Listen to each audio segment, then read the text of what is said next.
Hachem, dans quelques jours, nous allons accomplir, avec l'aide de Dieu, la mitzvah du shofar le jour de Rosh Hashanah. Alors d'après vous, la mitzvah de shofar, c'est une mitzvah de sonner ou d'écouter?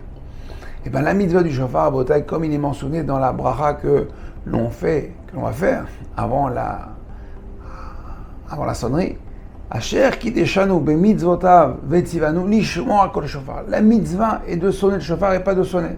Il n'y a pas de mitzvah de sonner. Imaginez que chacun passe à la synagogue avec un shofar et joue un petit morceau. Non. Il y a un qui sonne et tout le monde écoute. Parce que grâce à l'écoute, c'est l'écoute qui est en fin de compte le point de départ de la teshuva. La teshuva, c'est la remise en question. Ou bien la remise en question, c'est la teshuva. Et tout ça passe par l'écoute. Le Rambam nous dit que, mis à part que la Torah nous a ordonné d'écouter le shofar, il y a aussi cette mitzvah renferme une allusion. C'est-à-dire que de nous réveiller, de venir nous réveiller de notre torpeur. On est endormi. Celui qui est endormi, comment on le réveille? Eh bien, avec une sonnerie, comme un réveil. On voit que le soir de Pessah, autour de la table, comme c'est mentionné dans l'Agada, il y a 4 fils. Il y a le Chacham, le sage, le Racha, l'impie, le Tam, le simple, le Sheino Yodé Alishol, celui qui ne se pose pas de questions. Et ils sont classés du plus important au moins important. On voit donc le pire des 4 fils, c'est lequel? C'est pas le Racha. Parce que le Racha, il se pose des questions, il est tout le temps en remise en question, il cherche à savoir. Le pire, c'est celui qui ne se pose pas de questions. Il dit, pour moi, tout va bien, la vie est un long fleuve tranquille. Ça va, mais ça va, je suis... Kol Peseder, qu'est-ce qui se passe? Je dois changer quelque chose à ma vie. Vous avez des trucs à me reprocher. Et lui, en fin de compte, eh ben, rien. Il se passe rien. Le son du shofar, eh ben, il ressemble un petit peu à cette sonnerie qu'on a trop entendu cette année. La Hazaka. La Hazaka, ce son qui retentit lorsque l'ennemi envoie une roquette, un missile. On l'entend. Et lorsqu'on entend ce son, alors il est surprenant et tout de suite il nous réveille. Il nous réveille et nous dit hey, attends, où je suis là? Qu'est-ce qu'on fait? On cherche un abri. On rentre dans un miklat, dans un bunker. Si on est dans la rue, je sais pas, on se baisse, on se protège. Mais on reste pas sans rien faire. Un homme qui resterait sans rien faire, qui marcherait dans la rue et qui regarderait comme ça dans le ciel, soit il est sourd, soit il est fou, soit il est inconscient. Mais c'est pas possible.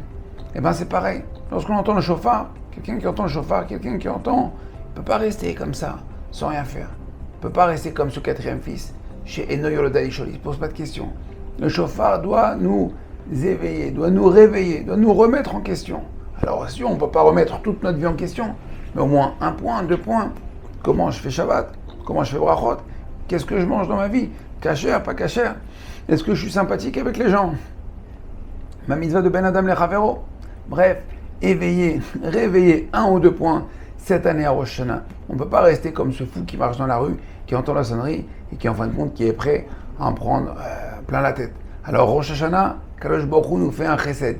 Il nous a ordonné la mitzvah de shofar pour nous réveiller. Réveillez-vous les enfants. Vous êtes au Beddin, on va passer chacun un à un. Il n'y a ni les copains, ni la famille, il n'y a pas de piston. Un à un, on va redemander un nouveau crédit de vie. 365 jours de vie, de parnassa, de paix, de sérénité, de santé. Alors, il y a le son du shofar, juste pour se réveiller. Alors réveillons-nous avant qu'il ne soit trop tard. C'est le moment, on a 2 jours de Rosh Hashanah, il nous resteront encore à 48 heures avant Rosh Hashanah pour se préparer, savoir arriver avec un nouveau programme. Comme lorsqu'on va demander un crédit à la banque, eh ben, il faut arriver avec...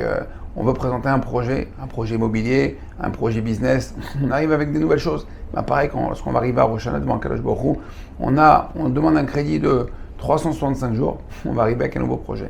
Alors je vous invite, sur le site Ovdei Hashem, retrouver la fiche spéciale du son du shofar, qui est très pratique et qui est nécessaire de lire et d'étudier avant la mitzvah du shofar pour savoir les kavanotes, les ferveurs à avoir lorsqu'on va entendre le son du shofar, et vous retrouvez aussi les sons à entendre et suivre en même temps que le Baal Tokia.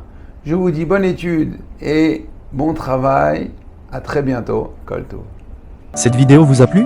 Partagez-la avec votre réseau pour diffuser la Torah. Découvrez plus de ressources sur notre site www.ovdhm.com. Vous y trouverez nos livres en format PDF, des fiches pratiques, la DAF de Shabbat, ainsi que de nombreux articles exclusifs d'Ovdei Hashem. À très bientôt.